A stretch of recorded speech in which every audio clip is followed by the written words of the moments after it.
yo no es que sea optimista o pesimista, veo los datos y eso pues me puede llevar a ciertas situaciones. Eh, Podemos decir que hemos llegado a ver los tipos de interés, los techos. En un alto porcentaje, yo ahora empiezo a ver que sí, ¿no? Que empieza a verse un cierto techo en los datos.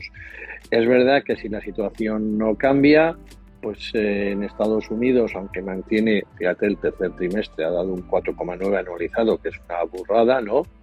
El libro Bates, que se publicó hace un par de semanas, ya decía bueno, que la cosa estaba bien, pero que en algunos casos pues podíamos tener ciertas tensiones. No voy a llamar problemas, voy a hablar de tensiones.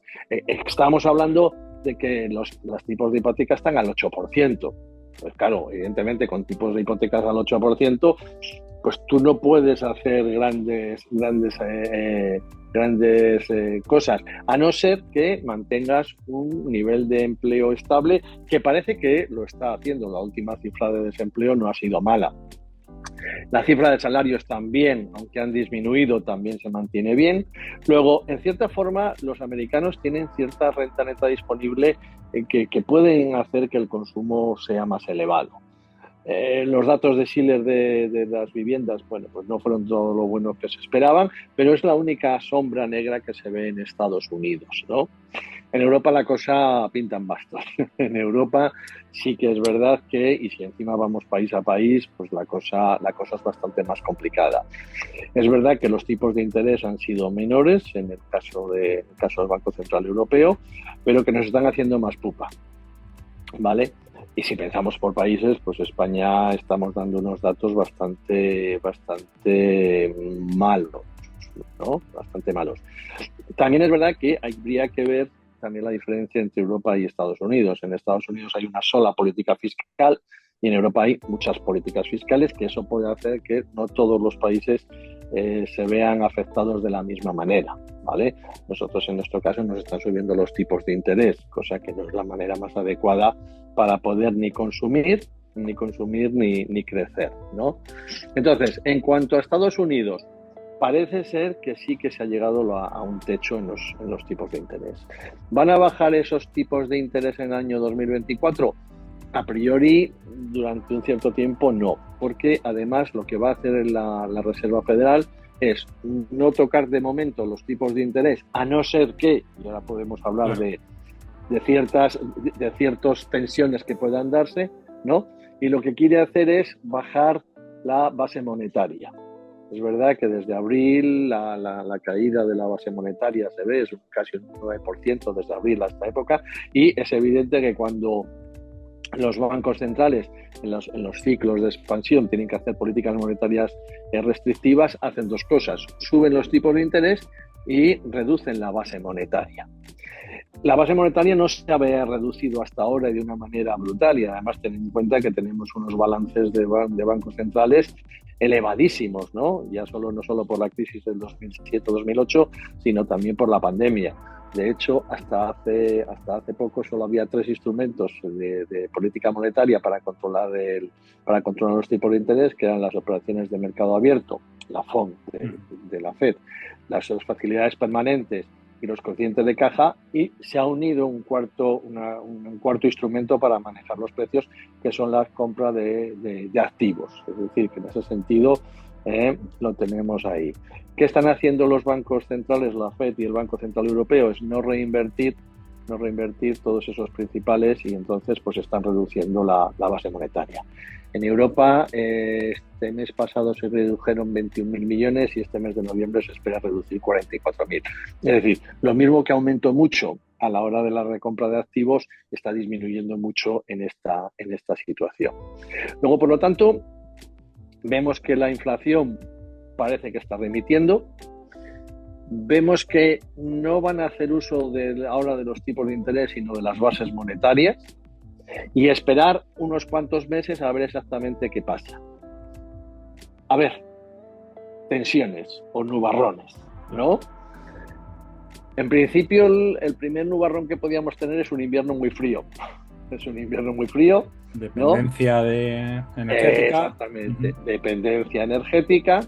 En el caso de las reservas estratégicas, en el caso del gas, en Europa están cubiertas al 100%, pero lo que pasa es que son unas pocas semanas, ¿no? Luego, si hiciese frío y se pudiesen ir manteniendo esa recompra de activos de una manera no muy elevada, no muy acusada, como sería al tener las reservas al 100%, pues puede que esas tensiones en los precios no sean tan elevadas, ¿no? Eso por una parte. El gas, que va a ser de lo que se va a hablar en las próximas semanas y sus precios. Y luego el petróleo. Y luego el petróleo. Hombre, el petróleo, el único nubarrón negro que tenemos es el conflicto, la guerra en Israel, ¿no? Y su posible internacionalización. La semana pasada, el lunes, salió el Banco Mundial y dio tres escenarios, ¿no?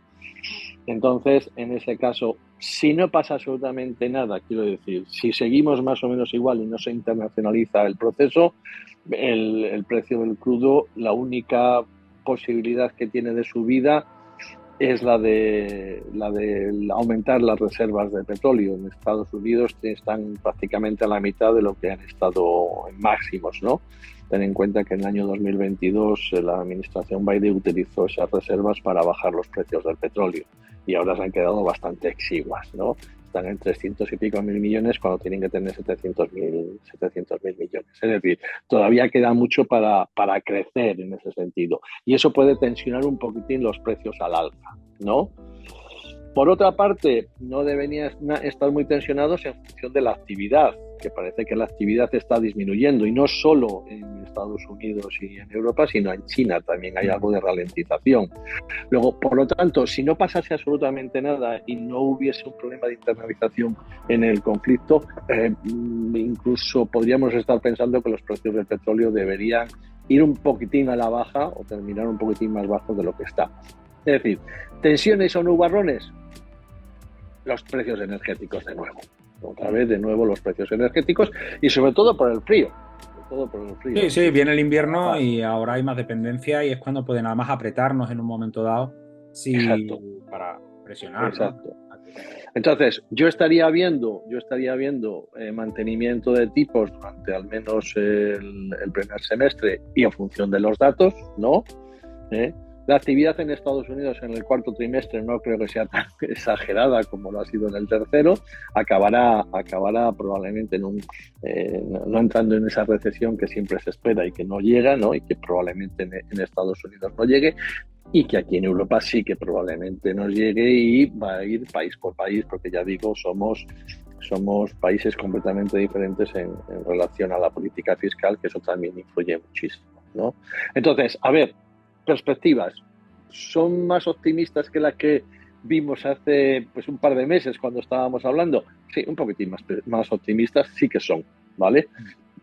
¿Hay nubarrones? Algunos, algunos. ¿Son excesivos? Hombre, pueden ser excesivos no el frío, sino la internacionalización del conflicto. Pero aparte de eso, creo que tanto el Banco Central como la Reserva Federal han llegado a un techo de esos tipos de interés, ¿no? Y que ahora simplemente pues vamos a ver cómo evoluciona sin subida de tipos y a ver que la política monetaria vaya haciendo su efecto en las bajadas de las bases monetarias.